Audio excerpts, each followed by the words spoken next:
two, three, four.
Thank you, Honourable Chair. Thank you, Honourable Minister, and thank you to the legal team for the inputs. History will remember this moment in South Africa and in global history, and whether we spoke up or whether we said something is going to be significant for generations to come. The generations that follow us will judge us on the basis of what we do today, or whether we are part of the silent majority or we are the few that spoke up when no one else was willing to speak up. And I'm proud to say that MK, as a party Umkhonto we Sizwe, and my name is Honourable Wesley Douglas, I represent Umkhonto we Sizwe, fully supports this court case and fully supports the IJC's decisions around genocide and fully supports the Minister's commitment to pursue this till the very end and to make sure that this court case and the finding of genocide actually goes through to the end. We have seen this before when Hitler marched unchecked through Europe. It was a time when the world stayed silent. When apartheid ravaged South Africa, the powerful funded our oppression while the oppressed fought alone. When Rwanda burned, 800,000 human beings were slaughtered in 100 days while the UN debated. Today, Gaza burns, and again, the powerful look away, hiding behind vetoes at the UN while supplying bombs, weapons, and contractors. Even wars have rules, but Gaza has no protection from the Geneva Convention. International humanitarian law sets boundaries even in conflict. Yet in Gaza, no rules remain. Journalists are assassinated like Anas al-Sharif. Nasser Hospital has been hit twice. Marked ambulances have been bombed. Paramedics killed. The European hospital reduced to rubble. Starvation, murder, extrajudicial killings. This is true genocide. And they're not only stopping at Palestinian people from one faith or another. Christian churches are being destroyed like St. Publius, and mosques are being bombed. We are being targeted, the people are being targeted for extermination, genocide, because of who they are. There's over 50,000 children killed, according to UNICEF. These are not collateral damage. These are systemic attacks on civilians and the truth. These are crimes against humanity, and it's unspeakable that we as a people and as a nation and globally are not doing more to stop the killing. We have to stop the killing. And this ICJ case is amazing and we support it, but it's not going far enough, fast enough to stop the genocide. Because finding out who did what after the fact doesn't stop the next genocide from happening. And there are other genocides that are about to take place in this world because this one is left unchecked. South Africa's genocide case before ICJ has already shaped global consciousness. ICJ ruled plausible genocide is underway, ordering Israel to prevent genocide, allow aid, and preserve evidence. In March 2024, ICJ declared famine is setting in and ordered immediate unrestricted humanitarian access.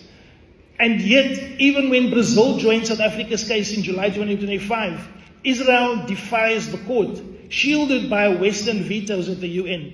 What message does this send? The international law is optional for the powerful. Let us speak plainly. The Security Council veto is killing people on a day-to-day basis.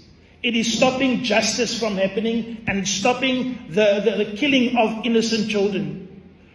You look at the UNGA resolution ES10 of 21 called for an immediate ceasefire. 121 nations voted yes.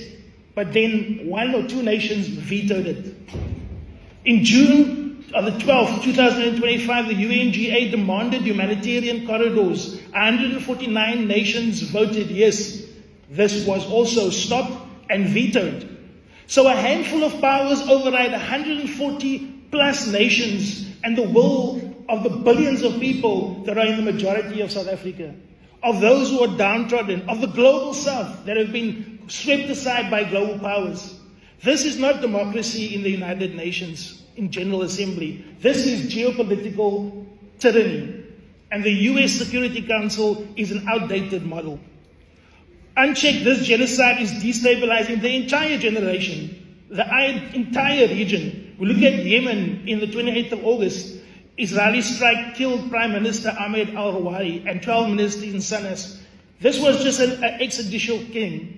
Qatar yesterday, Israel assassinated senior Hamas leaders during ceasefire talks in Doha.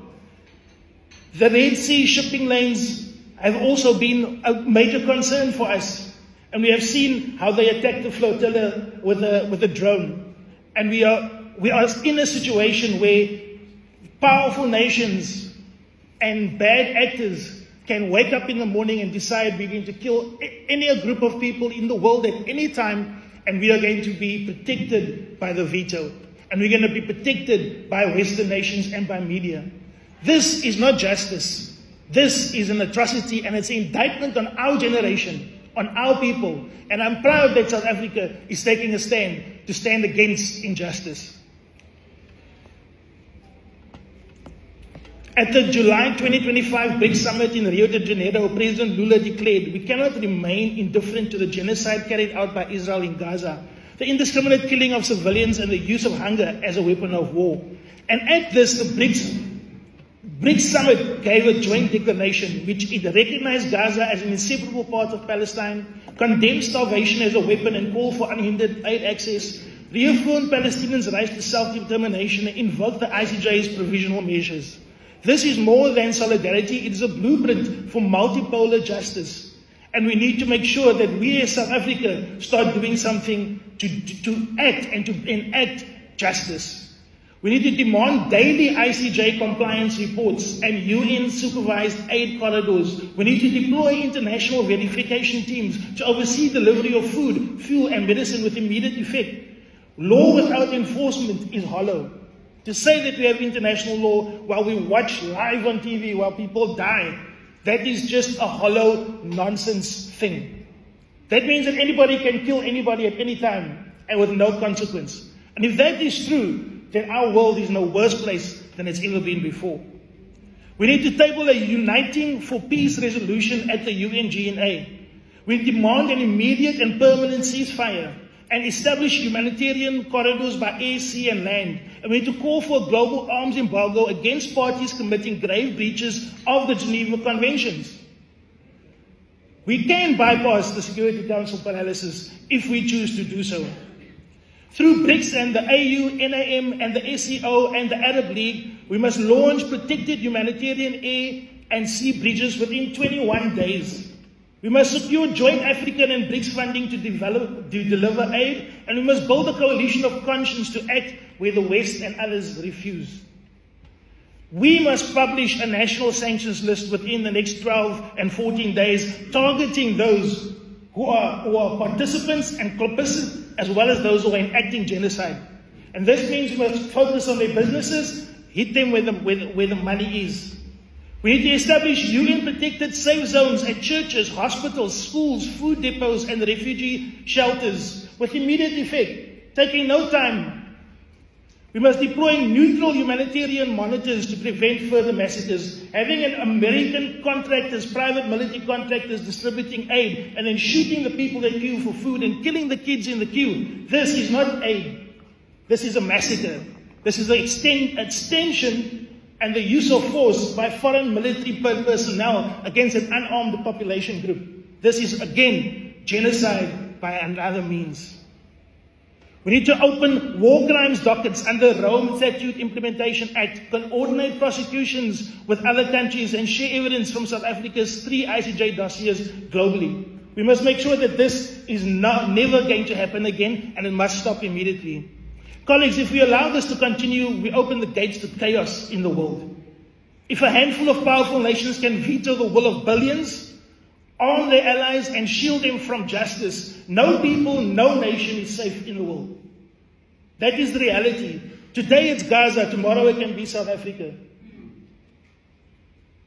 Today it's Gaza, tomorrow it's Venezuela. This is the trend that we see in the world today. The trend of the bully. The trend of the powerful using their power to oppress the weak. And as a South African, as a Khoisan South African that knows genocide, has been subject to genocide in my own country, I can tell you I will not stand for it. Neither will President Zuma, neither will Umkhonto weSizwe. We will fight to the last man to make sure that justice is something that is established in South Africa and around the world globally. In closing, Mr. Chair, this is bigger than Gaza, bigger than Palestine. This is about the soul of humanity itself. If we fail to act now, we tell the world some lives matter less. Law is optional for the powerful. Genocide can happen and we will look away and we will not do anything about it. This is the message that we're sending to the world, we're sending to the powerless, we're sending to those that could be the next victims of genocide tomorrow. We will continue to stand by the Palestinian people and we will continue to resist any form of bullying by any nation, whether it's here or at the United Nations. Thank you. Thank you. Gigi, is an additional